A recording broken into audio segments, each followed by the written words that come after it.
भोपाल से प्रस्तुत हैं प्रादेशिक समाचार। नमस्कार, समाचारों के साथ मैं जितेंद्र रघुवंशी। पहले मुख्य समाचार। आतंकवाद को गुप्त रूप से या खुले समर्थन के खिलाफ एकजुट होने की जरूरत, कहा प्रधानमंत्री नरेंद्र मोदी ने। भारत के पहले निजी रॉकेट विक्रम सब ऑर्बिटल का सफल परीक्षण और वायु प्रदूषण के रोकथाम और वायु गुणवत्ता के सुधार के लिए इंदौर शहर में अनेक कारगर कदम उठाए जाएंगे। अब समाचार विस्तार से। प्रधानमंत्री नरेंद्र मोदी ने कहा है कि दुनिया को सभी प्रकार के आतंकवाद को गुप्त रूप से या खुले समर्थन के खिलाफ एकजुट होने की जरूरत है, क्योंकि कुछ देश अपनी विदेश नीति के तहत आतंकवाद का समर्थन करते हैं। नई दिल्ली में आतंकियों को धन की आपूर्ति पर रोक लगाने संबंधी तीसरे मंत्री स्तरीय सम्मेलन नो मनी फॉर टेरर को संबोधित करते हुए श्री मोदी ने कहा कि आतंकवाद का समर्थन करने वाले देशों पर जुर्माना लगाया जाना चाहिए। 2 दिन के सम्मेलन में आतंकियों को धन देने पर रोक लगाने के उपायों पर विचार विमर्श किया जाएगा। सम्मेलन से आतंकियों के धन के स्रोतों पर रोक लगाने में वैश्विक सहयोग को बढ़ावा मिलेगा। सम्मेलन में 70 से अधिक देशों के 450 प्रतिनिधि हिस्सा ले रहे हैं। आंध्र प्रदेश के श्रीहरिकोटा के सतीश धवन अंतरिक्ष केंद्र से भारत के पहले निजी रॉकेट विक्रम सब ऑर्बिटल का सफल परीक्षण किया गया।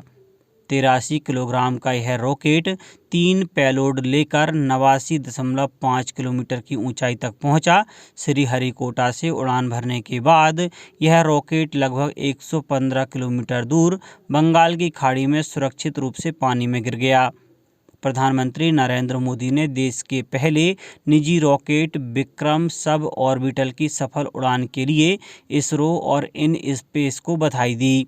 एक ट्वीट में उन्होंने इसे देश के निजी अंतरिक्ष उद्योग की यात्रा में महत्वपूर्ण पड़ाव बताया। वहीं केंद्रीय अंतरिक्ष मंत्री डॉक्टर जितेंद्र सिंह ने प्रक्षेपण के बाद कहा कि यह देश के अंतरिक्ष कार्यक्रम की एक नई शुरुआत है और इसे अंतरिक्ष क्षेत्र के लिए एक अनुकूल माहौल बनाने का बड़ा कदम बताया। केंद्र सरकार ने स्पष्ट किया है कि मौजूदा रबी मौसम में किसानों की ज़रूरतें पूरा करने के लिए देश में पर्याप्त मात्रा में उर्वरक उपलब्ध है। रसायन और उर्वरक मंत्रालय ने कहा कि केंद्र सभी राज्यों की ज़रूरत के मुताबिक यूरिया, डीएपी और पोटाश सहित सभी तरह के उर्वरक उपलब्ध करा रहा है। मंत्रालय ने कहा है कि यह राज्यों की जिम्मेदारी है कि वह उर्वरकों की उपलब्धता सुनिश्चित करे। प्रदेश में जनजातीय वर्ग को महत्वपूर्ण अधिकार देने के उद्देश्य से आगामी 22 नवंबर को राज्य स्तरीय पैसा कार्यशाला भोपाल में होगी। इसमें 7 संभाग चंबल, उज्जैन, इंदौर, नर्मदापुरम, जबलपुर, शहडोल और रीवा के कमिश्नर्स और आईजी तथा 20 जिलों के कलेक्टर्स, पुलिस अधीक्षक, डीएफओ और जिला पंचायत के सीईओ हिस्सा लेंगे। राज्य शासन ने खरीफ 2022-23 उपार्जन में नया प्रावधान कर अब किसान को अपनी उपज के उपार्जन के लिए स्वयं अपनी पसंद एवं सुविधा के अनुसार उपार्जन केंद्र का चुनाव करने की सुविधा दी है। खाद्य एवं नागरिक आपूर्ति एवं उपभोक्ता संरक्षण मंत्री बिसाहूलाल सिंह ने बताया कि किसान को उसकी उपज का मूल्य का भुगतान पीएफएमएस से आधार लिंक बैंक खाते में किया जाएगा। खाद्य मंत्री ने बताया कि अब वृद्ध एवं असक्षम कृषक की खरीदी नॉमिनी के माध्यम से भी की जा सकेगी। प्रत्येक उपार्जन केंद्र पर बायोमेट्रिक डिवाइस अनिवार्य रूप से लगाई जाएगी।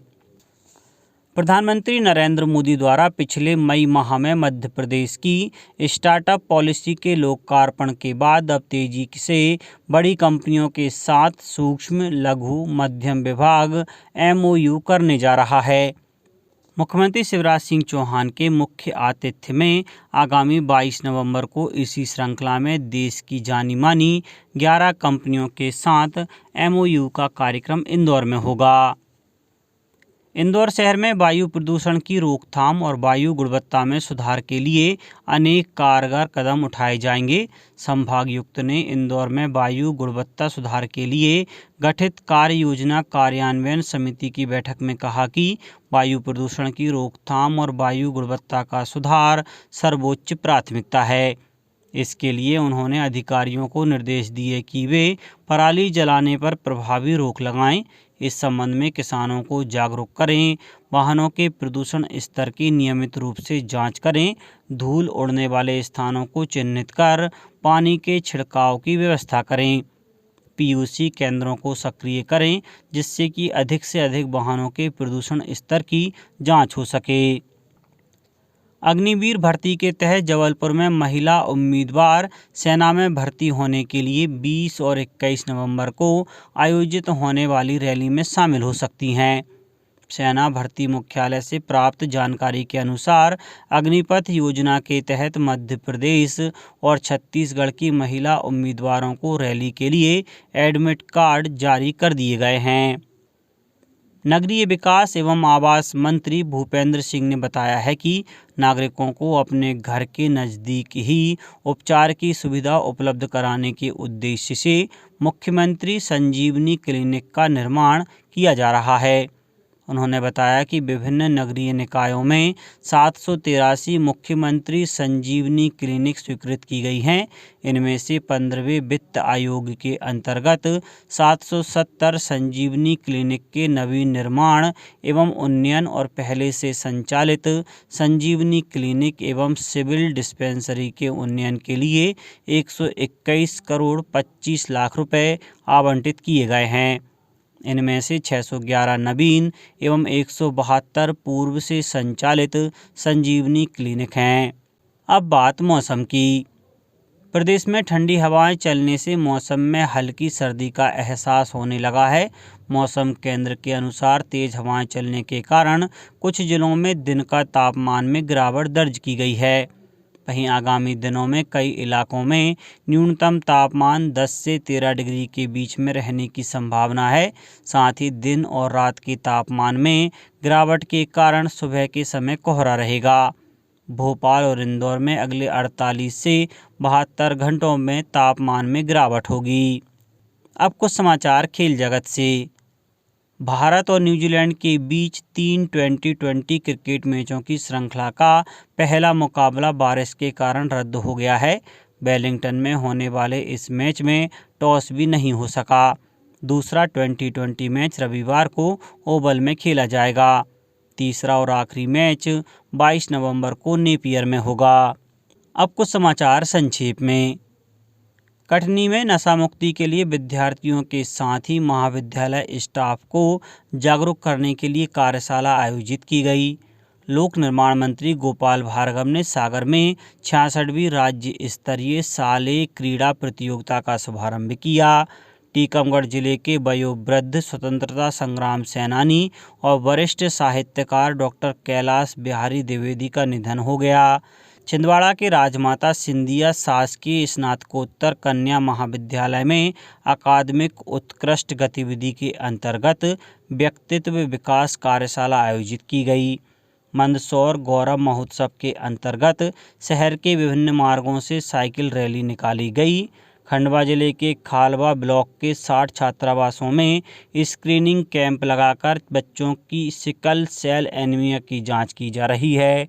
आज़ादी के अमृत महोत्सव के अंतर्गत नर्मदापुरम जिले में 20 नवंबर को आवास दिवस का आयोजन किया जाएगा और अशोकनगर में मुख्यमंत्री कप 2022 खेल प्रतियोगिता के अंतर्गत ब्लॉक स्तरीय खेल प्रतियोगिताएं 22 नवंबर से आयोजित की जाएंगी। अंत में मुख्य समाचार एक बार फिर। आतंकवाद को गुप्त रूप से या खुले समर्थन के खिलाफ एकजुट होने की जरूरत, कहा प्रधानमंत्री नरेंद्र मोदी ने। भारत के पहले निजी रॉकेट विक्रम सब ऑर्बिटल का सफल परीक्षण और वायु प्रदूषण के रोकथाम और वायु गुणवत्ता के सुधार के लिए इंदौर शहर में अनेक कारगर कदम उठाए जाएंगे। इस बुलेटिन में इतना ही। घर पर रहिए, सुरक्षित रहिए और सुनते रहिए प्रादेशिक समाचार। नमस्कार।